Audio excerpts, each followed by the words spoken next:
Hi, welcome back. We are continuing with Chapter 1, Lesson 1. The last time we were together, we talked about using the ANDO and the INDO. That is the same as using our ing at the end of a verb. And after I did the lesson, I wanted to redo this because we spoke about the three different endings for a verb. The first one is AR, we've talked about that. Then the second is ER, like comer, eat, comiendo, eating. And the third one is IR, and this is an example of that IR. Conducir means, is one way of saying to drive. There are several depending on the country. One is conducir, one is manejar, and if you're from the Caribbean, a lot of them use guiar. So conducir is an example of the IR, and that's going to follow the same pattern as the ER. So comer becomes comiendo, and conducir becomes conduciendo. Conduciendo. And so those are examples of how to use that. Let's continue. Now, this is an example. I left this in. This is in my lessons for my foreign language speakers. But I left this in because I wanted to show you a difference in the way English and Spanish is set up. All of these, for the most part, unless OR is by itself, they're going to sound like water, butter, doctor, stir, conductor, batter. Doesn't matter. All of these are going to have that same sound.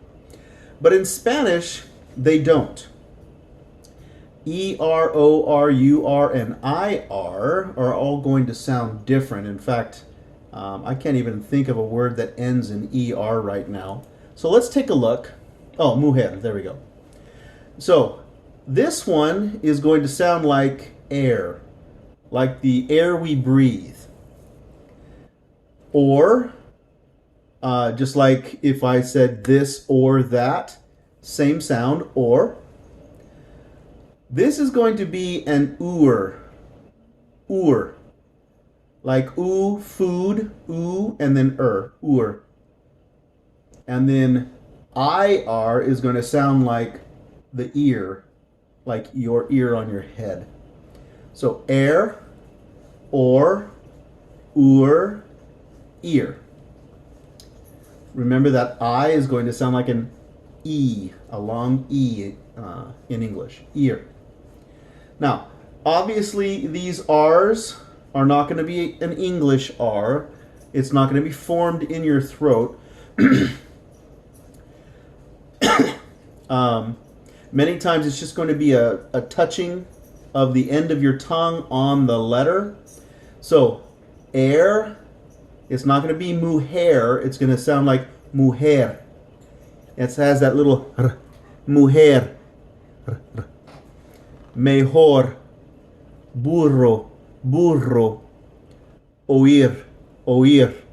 And so, to start out, you can say air, or, earl, oír. You can start that way, but just understand that that's not a true Spanish sound. That eventually you're going to need to use that little touching on that R or touching on that soft D to round out the Spanish word correctly. Mujer, mejor, burro, oír. And so here's the English translation down below. Okay, so they have different sounds in Spanish, and they sound all the same in English. Now here's what we're talking about. Back at the very first lesson, I was talking about the R versus the double R. The R in the middle of a word, the single R in the middle of the word, is going to sound like a soft D. However, if it's an R at the beginning of the word, it's going to sound exactly like a double R. And so at the beginning, it's going to be a r, r, r, r. In the middle, it's going to be a d, d, d. Okay? And so the differences between the R's in English and Spanish, the R is formed in Spanish on the tongue, on the tip of the tongue, and the R is formed in English at the top of the throat. And so it's a very different type of phonetic. And I spoke a little bit about this earlier. The double R, if you practice imitating a cat's purr, that'll get your tongue moving correctly.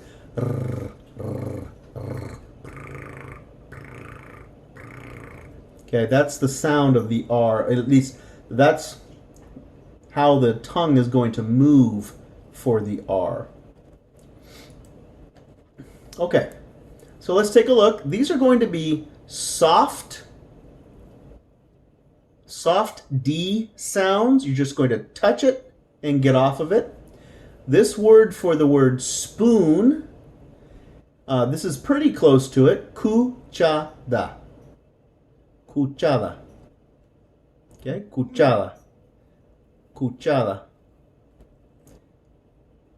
And that means spoon. Pero means but. Pero necesito decir más. And so it's going to be pero, pero, pero. Okay, don't forget we're going to roll that R just a little bit.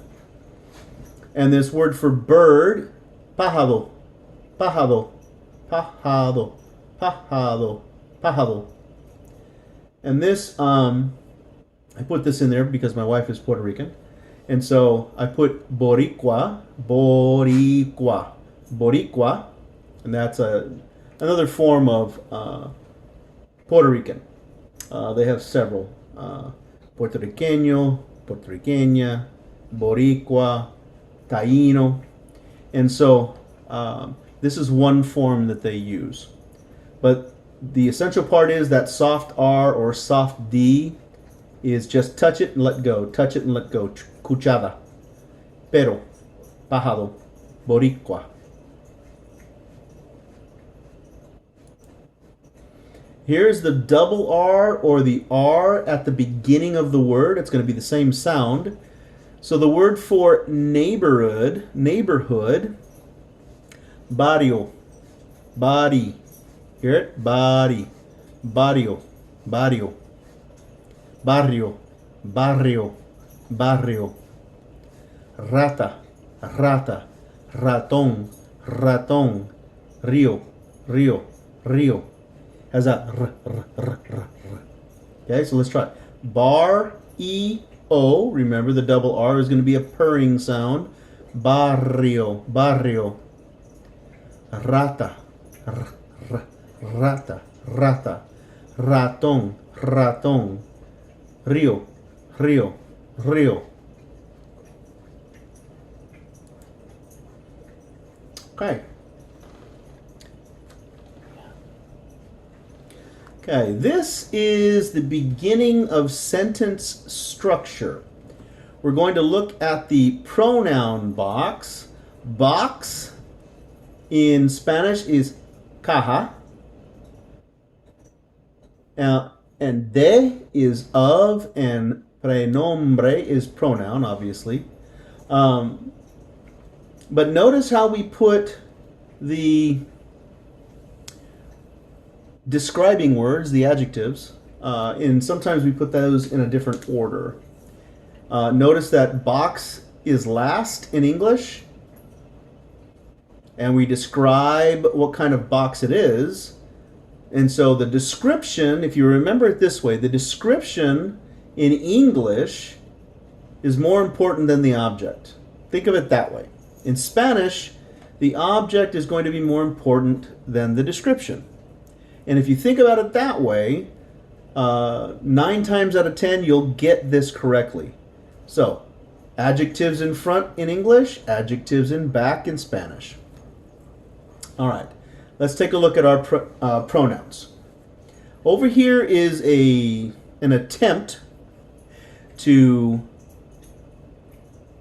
write phonetically how our Spanish words are going to sound. Okay? So let's go over our pronouns. I, you, he, she, it, we, you, they. Now, the reason why I put you in twice is because in English, whether I'm speaking to one person or a group, I'm going to use you. In Spanish, if I'm speaking to one person who I know, I'm going to use tú. If I'm going to speak to a group of people, or a group that I do not know, I'm going to use ustedes. Ustedes. It reminds me of the Old English, thee and thou. Thee you would use if you were familiar with someone. Thou you would use if you were unfamiliar or being introduced to someone or a group. And so that's kind of the way it is in Spanish. This would be the Old English thee or you, and this would be the Old English thou or a group of people using you. Okay? So let's try it. I'm going to go back and forth. This is how these sound. So, yo, like the name Joe or a cup of Joe. Tú, like the number 2. El, like we would say the letter L. Ella or ella. Ella. So like play and ya. Hey, what do ya? Ya. Ella.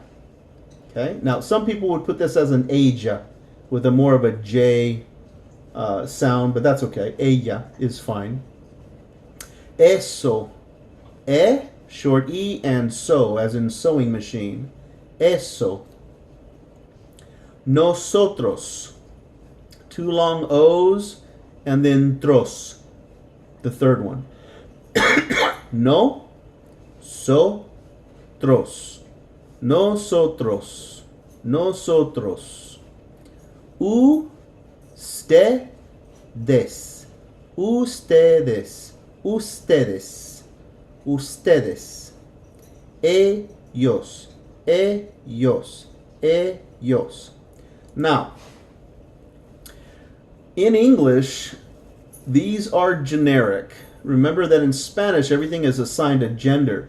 And so when I put ellos, that is a group of men or a mixed group of people or a group of boys.